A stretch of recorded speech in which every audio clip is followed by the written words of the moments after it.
This is here a first tour of the baby Land Cruiser, the so-called Toyota Land Cruiser FJ.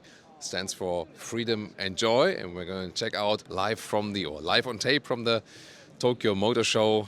Very interesting venue, definitely, and you can see here the bold front here. It looks fun. It looks like a toy car, actually. So in small, it could really be on a shelf in the room of your children or something like that. Really interesting. So it carries the genes, from the looks at least, of the Land Cruiser. Very off-road capable, at least Toyota is promising that. And you can see here, very rugged in the front. And they say even that these pads here, they can easily be replaced, and then you can just put some new ones if they may be damaged from off-road driving or maybe using it in the city and they are scratched and so on. So this is one of the ideas to make it more usable in everyday driving life. This is actually a very interesting length of 4.58 meters or 180 inches. It's not a competitor to the Suzuki Jimny or something, because that one is way smaller. Rather to the Mercedes G-Class, smaller than the Land Cruiser brothers. You know, there's the there's the very large Land Cruiser. Then there's the Land Cruiser Prado, the smaller model. I've shown that one to you earlier. This is more like the street profile now, but you can also get different wheels. Large wheel arches, 18-inch wheels in this case. Side step here, so all the off-road features, and also this really beautiful blue color. There we go. Also rugged design from the tail lamps. It's being cleaned here also once again in the rear. And I wonder if the length they give out is with or without a spare wheel, and a rugged door handle. And the interesting thing is, it is on the platform of the Toyota Hilux. And that also speaks for the off-road capabilities. So it's not on the big Land Cruiser platform. This here, the so-called IMV platform, very interesting as for that. Then here, very large dimensions here in height and in width. So it's it's really square. You can put basically anything in there. It's not too long though, so that's the only limitation, because the car itself is not too long. And of course, because you have the spare wheel there. There we go. Some others also want to take some photos of the trunk. Also cool door closing sound as well.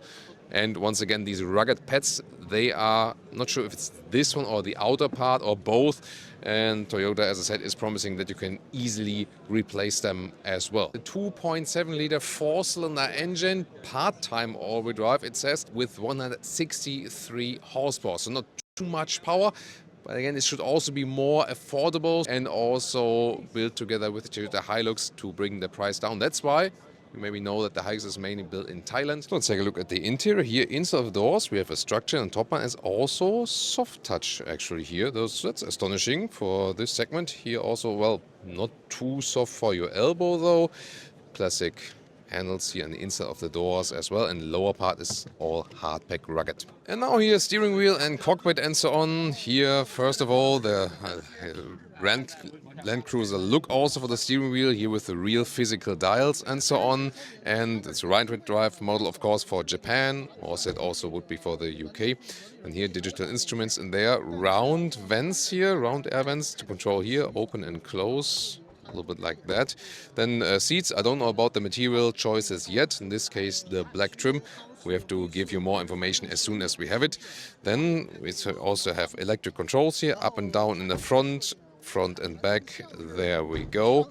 And we have to check out the seating position for you, of course. Now we have a better calm cockpit perspective. Steering wheel is super large actually.